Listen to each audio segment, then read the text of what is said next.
Hey guys, Ravedge here.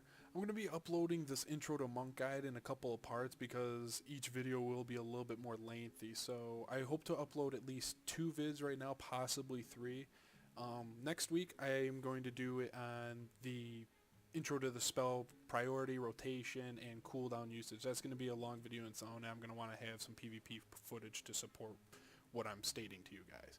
In this video here, I will be covering the talents, the glyphs, and possibly the gear. That might be in the second part of this video though, so let's go ahead and jump right into it. For talents, obviously this is for Windwalker Monk PvP, just like my first video. I'm going to go over tier by tier real quick, what I use, and compare it to other spells and why I chose the ones I use.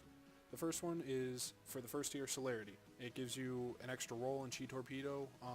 It reduces your cooldown by 5 seconds for the recharge, which is kind of nice, which makes your mobility not a lot better, but it is more because you do have an extra roll and whatnot, so it is nice. I tend to use this one sometimes when I use this a lot when I was leveling up, and now that I am 90 in PvPing, I use the second one, which is Tiger's Lust, and I'll explain why. Tiger's Lust costs 1 Chi on a 30-second cooldown and instantly clears the target of all immobilizing and movement impairing effects and increases their movement speed by 70% for 6 seconds. This is a 20-yard range. One of the best things about this spell is it is not necessarily for you. You can use it for other people, flag carriers and BGs, your healer when he needs to get away in arena, yourself, and it's pretty easy to get up. You can just do Expel Harm to get the Chi and then pop it on yourself for movement speed. I really like this spell because of the root break against mages, druids, all that type of stuff. A lot of mages will be kind of scared because when you pop that and then you run right up to him and do a Rising Sun kick for 80 to 100k, it's pretty devastating. So this is why I use Tiger's Lust. Momentum, it gives you a speed boost every time you roll, which is kind of cool, but if you really want the 50%, you have to waste both your rolls. Say you don't want to actually use that spell yet, like you want to save it for a mage who's going to blink or a warrior who may charge someone. So that's why I do not use Momentum. Next is the healing tree. After looking and using multiple times between Zen Sphere and Chi Wave, I went with Chi Wave because this thing can heal a lot.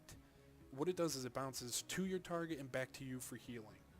It does damage to your target and then heals you.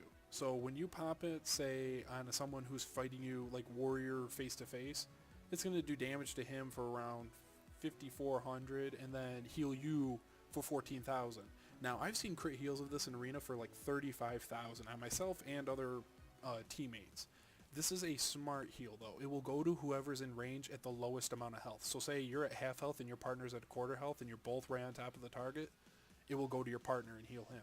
So it is kind of nice for that part. But at the same time, you might be wanting to heal yourself instead of him, which I don't know why, but you can't really control it. It's a smart heal. It bounces on its own. This is only an 8-second cooldown and it's 2 Chi.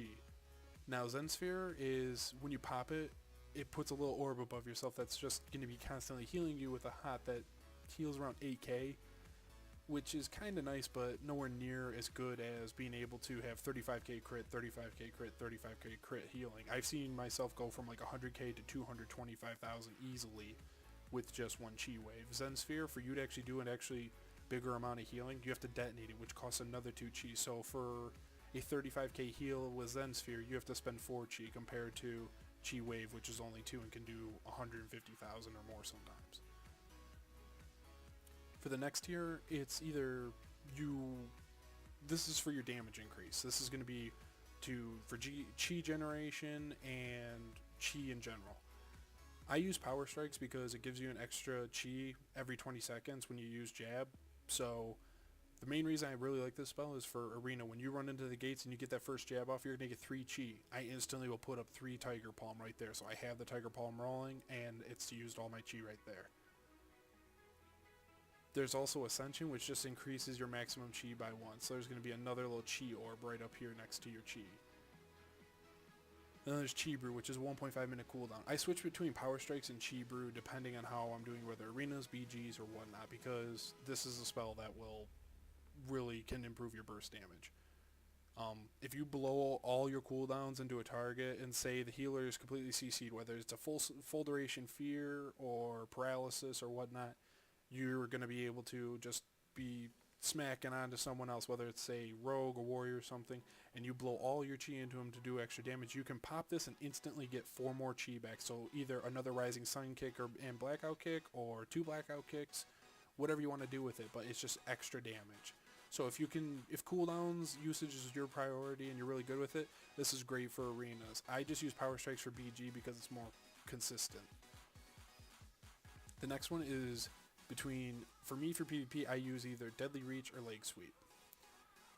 Deadly Reach makes your paralysis 20 yards. So you have a 20-yard range on paralysis. Enough said, it just increases the range on it.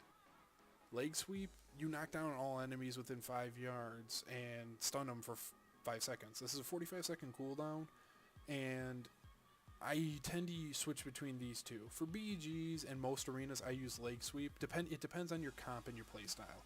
If you want to be more of a CC bot, like with using a lot of paralysis, Deadly Reach would probably be for you. For me, I run with a mage which DRs his sheep, so we would rather have me be able to stun a warrior and hunter's pet or whatnot. It's an AoE stun, it's really nice to have, and it's a good peel for us, so I use Leg Sweep. I do switch between the two accordingly though. This next tier is for the reducing your damage in a sense. You will switch between these two in arena, and I'll explain why you will have to switch between these two. Dampen Harm, when you pop this cooldown, which is 1.5 minute cooldown, your next 3 attacks within 45 seconds that deal damage equal to 10% or more of your health are cut in half. Now, that is exactly what it sounds like. If a warrior comes up to you and say you have this cooldown popped and he was going to crit you 60k, it will literally only do 30,000 damage. It's still a high number, I know, but you cut out 30,000 damage. This is the cooldown you want to use when you're coming across heavy melee comps. Whether it's TSG, PhD, anything with just double melee, like Rogue Warrior or Hunter Warrior, DK Rat, whatnot. But however, for DK Rat, you could possibly use Diffuse Magic, and I'm going to explain why. Diffuse Magic reduces all your spell damage taken by 90% and clears all magical effects on you, and reverts them back to the original caster. This is a 1.5 minute cooldown as well.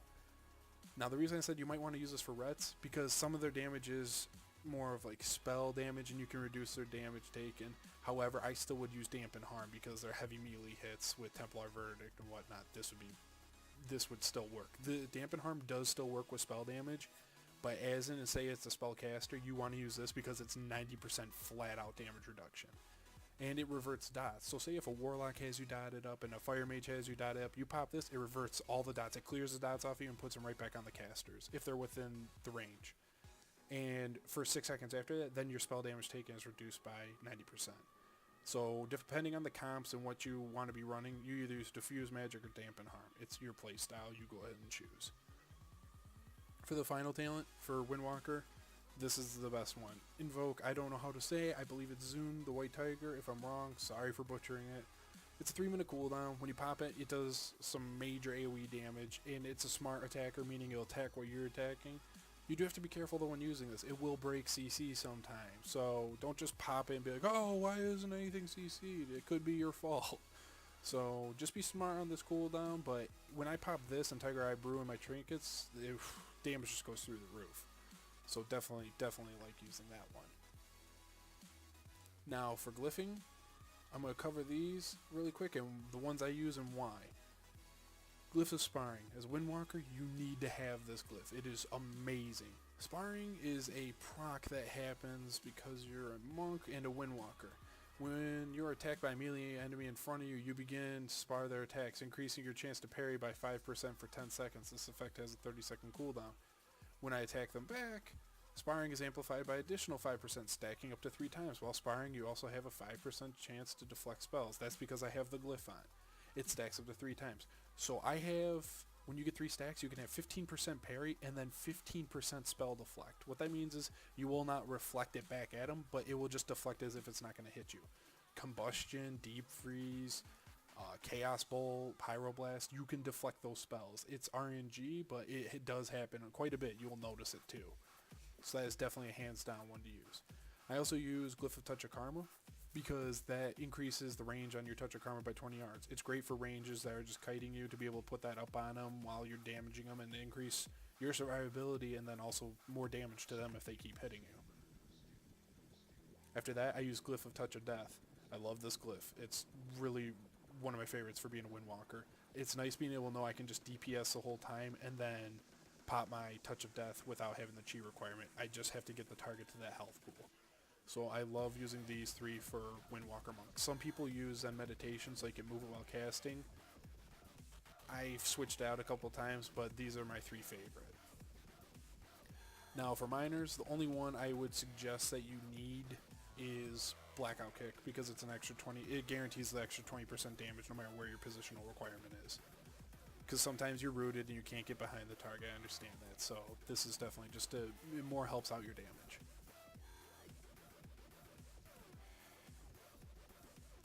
And that's going to cover the talents and glyph section for the video, guys. The next one should be uploaded within an hour or two, and that one's going to cover gear, gem, reforging, and weapon choice. So this is Ravedge here, guys. Thanks for watching. If you enjoyed it, like, favorite, subscribe, and share it with your friends. Thanks for watching. Hope to see you in the next one.